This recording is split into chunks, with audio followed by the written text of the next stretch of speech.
Okay, so buying right now, is it a smart move or is it a financial mistake? I'm going to give you some quick tips on how to take a peek at that and answer that question because I think a lot of people right now are sitting in that boat, right? There's a lot going on in the world. It's April of 2026. The real estate market has been quirky since COVID. It was quirky during COVID, right? So since then, there's been markets of what I've noticed of certainty and uncertainty. And I think right now we're in one of those seasons, right? Everything going on with the war, interest rates keep stubbornly not breaking down too low and keep going back up and then back down, right? Inflation, same thing, stubborn, energy costs, over the place. People a little worried about the job market to a degree or another. There is a lot of bubbling up of uncertainty, right? A price is going to fall on houses. Are they going to keep going up in my market? Are rates going to keep going up? Are they going to go down? Will they ever be 3% again? Right? A lot of questions, a lot of concerns. And I think that it's pretty easy to cut through those, right? Because my viewpoint is those things are always there. I know in my points in life that I've let those externals dictate the choices that I make. I always look back in history and go, why was I doing that? Why was I letting the fear of something that might happen or might not happen that I have no control over determine the choices that I make? And every time I look back in history, when I've made decisions based on the fear of external factors I have no control over, they're important things to know about, but they weren't my guiding principles as to why I was doing things. I always look back and was like, oh, I was making bad choices based on the fear of what might happen. I probably shouldn't do that. So I think that's the starting point, right? Is I think you look at your situation, and you go, am I renting now? Do I want to still be a renter for however long I'm going to be in this area, right?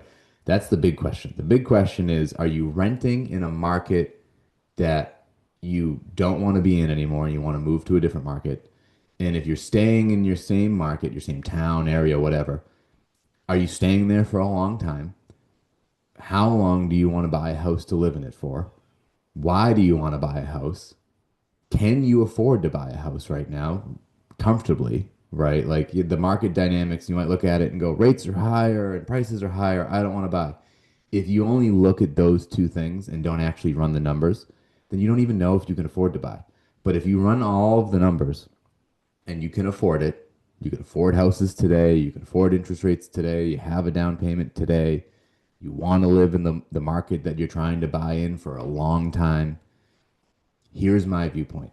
All of the unknowns of what a rate's going to do, price is going to do, those have always existed. It's just the external noise amplifies the sound and makes it harder to make decisions because of that amplification, because it's more in your face, because it's more, oh no. Well, and they're good questions to ask. Will gas be $6 a gallon? Will this? But that's always been a fear, right? That's always been a risk. It's just these moments amplify the risk and they create a little bit more uncertainty. So I think you just got to cut through it a little bit and you make the best decisions you can make in the time. Now, if you're looking at these things and you're thinking, you know what, I want to time real estate and I'm going to wait for it to be better and this would be better and prices to be better. Real estate as inventory goes is not a commodity. So the house that's for sale this weekend, if it sells, might never be for sale again. The house might go, a family buys it, and they pass that house down as a legacy house in that family for the next 20 generations. And that can happen, right? So real estate is not a commodity. All the external things that are adding pressure are commodity based fears. What's price of gas going to be, wages, how much are interest rates going to be for mortgages, what's going on with the lumber, what's it's all commodity things and the commodity market's going to go up, down, up, down, up, down, up, down, right? It's going to go up, down, up, down, up, down within a framework of the current dynamics, supply and demand. Real estate follows that a little bit, but it usually stays pretty equal to the market in terms of value. right? It usually just follows the market in terms of value. That's the best way to look at real estate from a property that you're going to live in is you take control over it from the standpoint of if you make your payment and your career is good and you're solid and you're living there, and let's say you paid 600,000 for the house this year, and let's paint a bad picture. Let's say in 2 years it's only worth 450. The market slides. Oh no, it's worth 450. But you're okay. Don't sell your house. Ride the wave if you can. Ideally, buy a house that you can live in for a long time. And if you're doing that, then it's a prudent decision. Now, in the corners of, I only want to live in this market for a year, I'm going to buy a studio apartment and sell it in 3 years. On the short end of real estate is where risk lies. That's a kind of different scenario, right? So back to the question of is right now a good time? What's going to happen? I have no idea what rates are going to do next week. I don't know what rates are going to do today, right? I don't know what prices are going to do in a month. I have no idea. I know what action I'm going to take today, but I have no idea what's going to happen. I know what I'm hopeful for, but I still have no idea what's going to happen. And the more I focus on the stuff in the future, the less confident I am today, which is a problem. That's not a good thing. So what I focus on is what I'm going to do today, and when the fears of the future creep in, I try to tell those fears to get lost. Right now, if I'm making short-term decisions, I kind of need to think about the future in the short term pretty quickly. Right, like that's a different thing. But I'm trying to focus on long term career things that impact my life in the long term. It's a different decision mode. When I'm talking to a client that has a closing in 30 days, the short term matters. We have different conversations. When I'm working within my business of my long term trajectory of what I want to do within my business and my life, the stuff happening today isn't as consequential, if that makes sense. So if you're buying a home to live in for 10 to 20, 30 years, what's happening in the dynamics of the market today, they are happening. They're part of the math equation, but they aren't as impactful to your decision making on making a good or bad choice, right? Because if you buy a house you like, that you're happy in, that fits your finances, and even if the market tanks next year, but you're still happy in your house, you're still good in your finances, all of those things are still good, just don't sell your house. If you're buying a studio apartment that you're going to live in for 2 years, 3 years, you need to do that math slightly different. So I think it depends. So I know that doesn't directly answer the question, but I think that's a good starting point of the questions you should be asking because it's very nuanced. And those are the conversations you should be having with the loan officer. I need to bring it to that next thing of like, Mike, well, I want the answer for me, right? I want to know is right now a good time for me to buy based on what I have going on, right? There's two, where's the camera? There's two different points of view you should really be filling the cups of, right? And what I mean by filling the cups of is getting as much information as in these two buckets, right? Let's switch it from a cup to a bucket. So there's two buckets that you should be filling with informational conversations with people who help you make financial decisions, right? And what I mean by that is if it's a husband and wife, those two people, if it's just you, if it's you and a partner, whatever, right? Whatever the decision making people are in your life, start there. And then loan officer, financial advisor, right? Or confidant and family. And here are the two buckets. And you'll probably get a different viewpoint as to how you talk to loan officers after this to find the right loan officer that can really help you answer this question because I'm giving a lot of generals and you're going to want specific info. You need to understand what you're capable of, and then you need to understand what you're willing to do. And if you can talk to a professional who isn't a salesperson, you will start really seeing the professional that isn't a salesperson that helps you uncover those two questions of, hey, Mike, I want to buy a house and I want to know what I qualify for, right? What you qualify for is what you're capable of. If you only stop there you still won't be able to make decisions. You'll have some answers, but if it's only I filled out an application and based on my credit, income, assets, debt to income, property type, this is what I qualify for. Now what do I do? Because the next layer is then, well, I qualify for $1 million. Do I want to spend $1 million? How long am I living in the house for? What are we going to do? Right? If your loan officer stops there and just sends you a letter, doesn't cover payment options, doesn't cover how to structure it right, doesn't cover does this fit your finances? What are your goals for the house? How long are you going to live there for? How can we structure this so that it's your best financial outcome possible so that you are a happy homeowner? You aren't just someone who bought a house, right? If the buck stops there and they only fill your capacity bucket, they do a really good job. They go, hey, you have a solid pre approval, have fun, right? They're not helping you with the willingness because the combination of understanding your capacity alongside of your willingness is the math equation to confidence. So if you understand what you're capable of and then understand what you're willing to do, I was like, well, what can I afford for a payment? Let's run my budget. Let me sharpen my pencil. Okay, after expenses, I have this.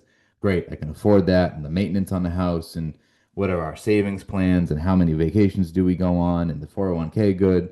Let me talk to my financial advisor. It's the combination of capacity. A good loan officer does a good job at the pre approval, alongside of what you're willing to do, what you're willing to spend out of pocket to buy a house monthly, so on and so forth. If you get those questions answered by people who are nuanced to your situation in your life, and then you're buying a long term house to live in for a long time, I would say every market's a good market to buy in if you're answering all of those questions.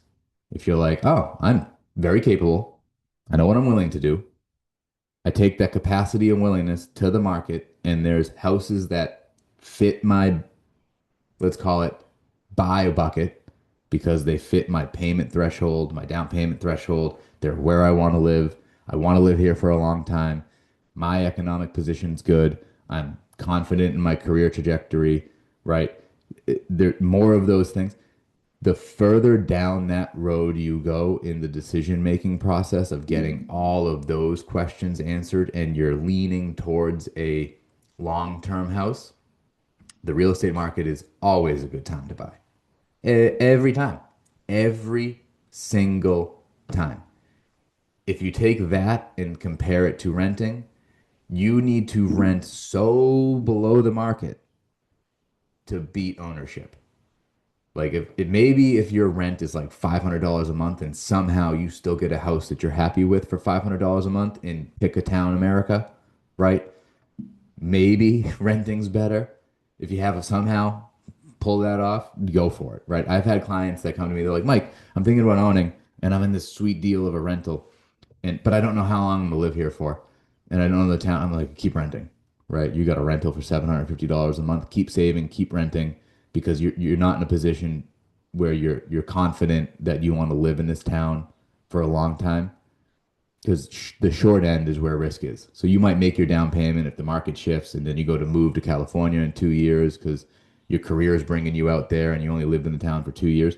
Just keep renting for the next 2 years, right? If that makes sense. If you're in a really low rent, but if you're buying a house for the long run and you answered all of those questions about your situation, real estate is always a good purchase. Almost 10 out of 10 times. And that's just based on historical data. That's not emotions. That's not look at a chart of real estate prices for, again, pick your town America, and look at what real estate prices were 20 years ago compared to now. It, it's almost every town. Almost every town. I'm sure there's outliers, but almost every town or city, the prices 20 years ago were cheaper than the prices today. Almost every single one of them, right? And in between all of that, interest rates went up and down, up and down, up and down, right? So the rate market is in flux, and real estate, for the most part, is a straight line up. the longer trajectory you go over time, right? Take that time dynamic and spread it even further, and it even more solidifies my viewpoint, right? So if you're sitting there and you're like, Mike, my strategy to real estate is anything I buy, I'm never selling, but I'm nervous about the market. That's even more of a reason, right? If you're like, anytime I buy real estate, I'm never, that's what me and my wife agreed to do. We're trying to do that is like anytime we buy something, we ideally never sell it, keep it forever, rent it out. If we move, we rent it, move to the next one. There's been a few times we've thought about buying the RV and selling everything and traveling across the country, but not related. From that standpoint, the main mission is anytime we buy real estate, we're ideally keeping it forever because that means that it's probably going to be worth way more money down the road than we ever paid for it. And that is part of our retirement plan, right? Is in terms of where we live, part of our retirement plan. Because if we do move a bunch, then we'll have options of which house we want to live in, if that ends up being the case. If we don't move a bunch, we'll still have a house that's hopefully paid off and in a good position and retired comfortably and not have heavy shelter costs because we're not renting, right? So the longer run trajectory of potential time makes real estate always a yes. You shrink that down and you start looking at 1 to 5 year houses, then the current market dynamics do carry more weight, a little bit harder to make those decisions. So that's my answer for you. Is right now a good time or is it a big mistake to buy real estate? It depends.